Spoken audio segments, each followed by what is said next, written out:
I got a lot to unravel in this episode. A lot to unravel. First of all, the question that people have been asking in the comic section. Did Hajime and Yui, did they? The question is yes. Tons of times, actually. And it's mainly on Yui's side that happened. She's the attacker. Let's put it like that, okay? Let's put it like that. It's mainly Yui having the main initiative. You could say that their relationship is something that Reptilia wish she could have with Nafumi on Rising of the Shield Hero, but it hasn't happened yet. I'm guessing because how do I know this? Well, light novel readers spoil me every single time when I was reading the manga to this. Remember, I've only read the manga and read the Raws to the spinoff, which the spinoff actually plays a very important part to the series. I'm not going to spoil that much into it. So Hajime and Yui are pretty much in the Maverick's lair, the very bottom of the entire labyrinth, and it's a paradise place. Because when you have your base, you don't want to have all the dangerous stuff in there. This is your HQ, your safe zone, in a way, that you'll find in a dungeon or a labyrinth. But hear me out on this. Um, when when they found the Maverick person, they discovered some truths. They didn't explain everything, which kind of sucks. There are things that the show did that the manga didn't do, but there are some things that the show didn't do that the manga did. So it's half and half. I have my opinions on this. And this section, when I was reading the manga they rushed it. They immediately rushed it. It was like after they defeated that I'm going to call it uh crap that dragon, a Hydra. Call it a Hydra. And when they defeat the Hydra, they pretty much in a way just went straight to the surface, and they didn't explain much in the manga.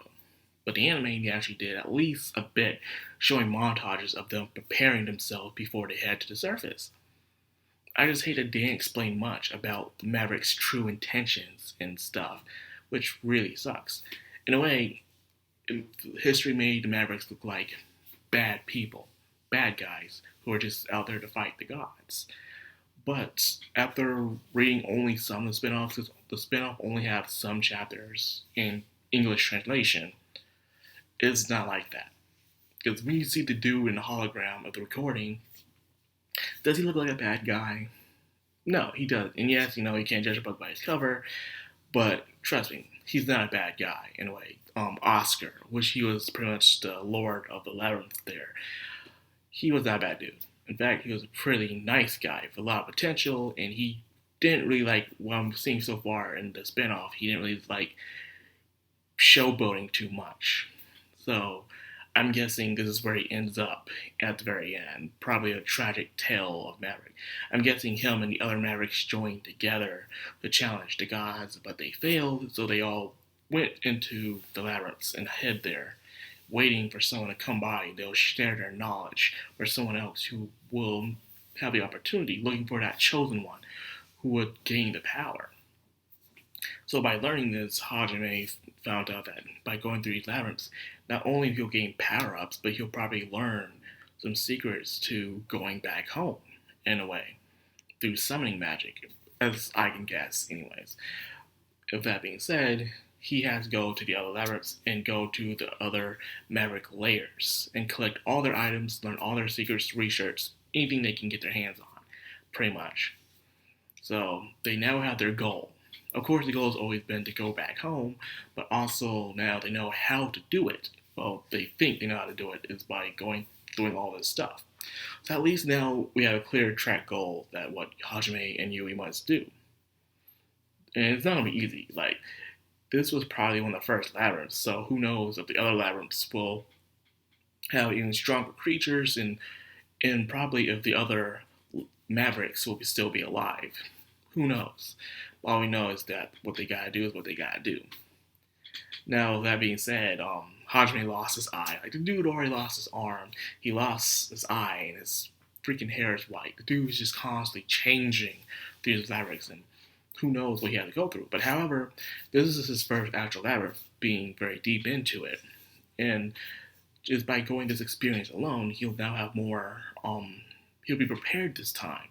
As you can see with him and Yui, they spent some time down there actually, preparing, doing research, studying, learning new skills.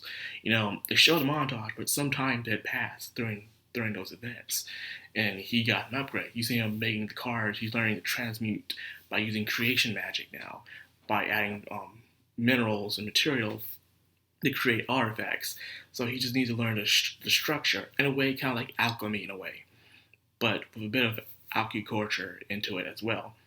And by adding that, you can create all kinds of stuff, from guns to probably bases to freaking military vehicles, all that stuff. Hajime now has that kind of ability, and he also has a stone in his eye that was missing now.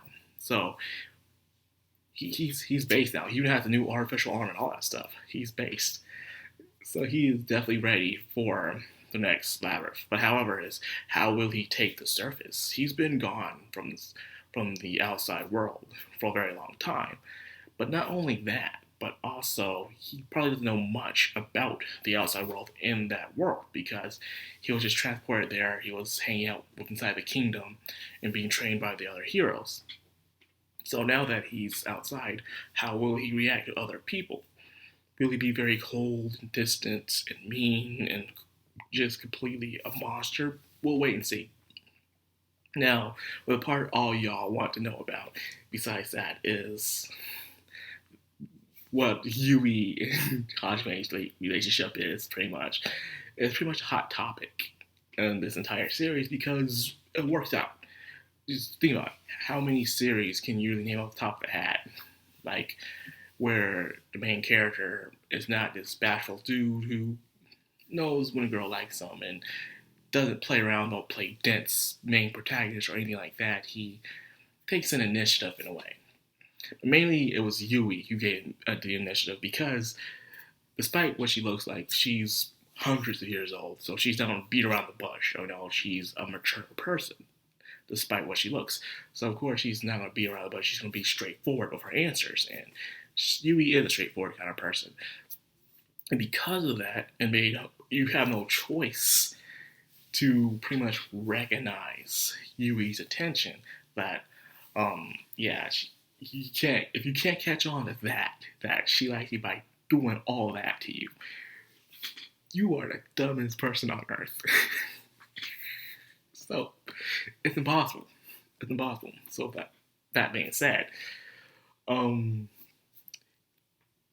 you can't cook. As you can see, she put the meat on the table, and Hajime tried to eat it. It was too much for him. He couldn't finish it. It was disgusting. Or he ate too fast. I don't know. I can't remember, because I've only read the manga. I'm planning to buy the light novels after this season ends so I can enjoy myself. That's what I'm planning to do. And then her in the bath and stuff like that. It was just, wow.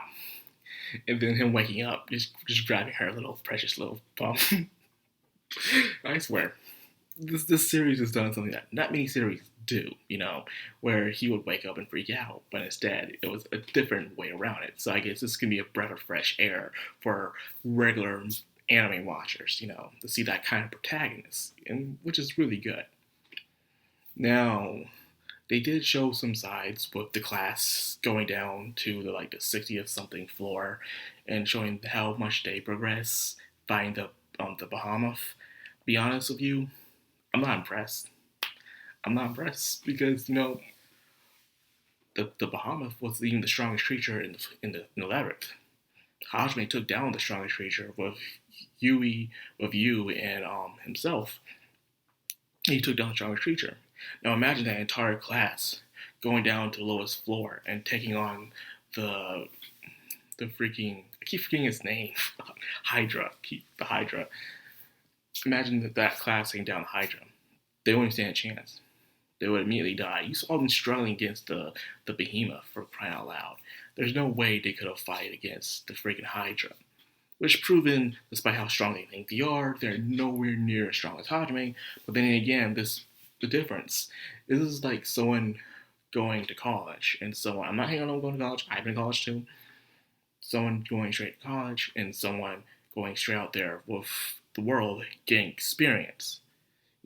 Sure, you go to college, you get the skills. Someone teaches you, you pay out the nose and stuff like that, and all that stuff.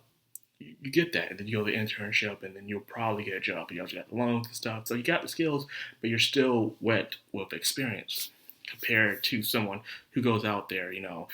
They're immediately making their own connections through the neighborhoods and towns that they live in, and they're seeing how everyone does their work immediately. So they're making the money, and sure, they can get a higher up job. It'll take them a while to get the higher up job because they don't have the degree, but they go through that struggle and they eventually get there. It depends how they do it. I'm only making that comparison just because. That being said, it's different between Hajime and the class.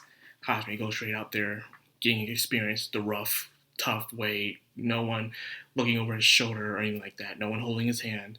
Then there's someone who takes the proper procedures, who trains and stuff like that, but they don't actually have that full out experience to face something big in the world yet. You know what I'm saying? That's my comparison. So it seems like next episode they'll be finally out of the dungeon and stuff. So yeah, there we go. I was planning not to review anything today because I just got home from being in my hometown. I just got back. Like, nah, I got time. Might as well talk about it to you guys. So anyway, that's all I got for this video. I hope you guys enjoyed it. I hope you guys enjoyed Arifureta. It's getting better and better as it goes. So I'd rather have something that gets better and better as it goes than something that starts out good, then kind of slows down as the show progresses. So at least in this way, things that seems to be very good, in my opinion. Just keep bringing the good characters and stuff like that.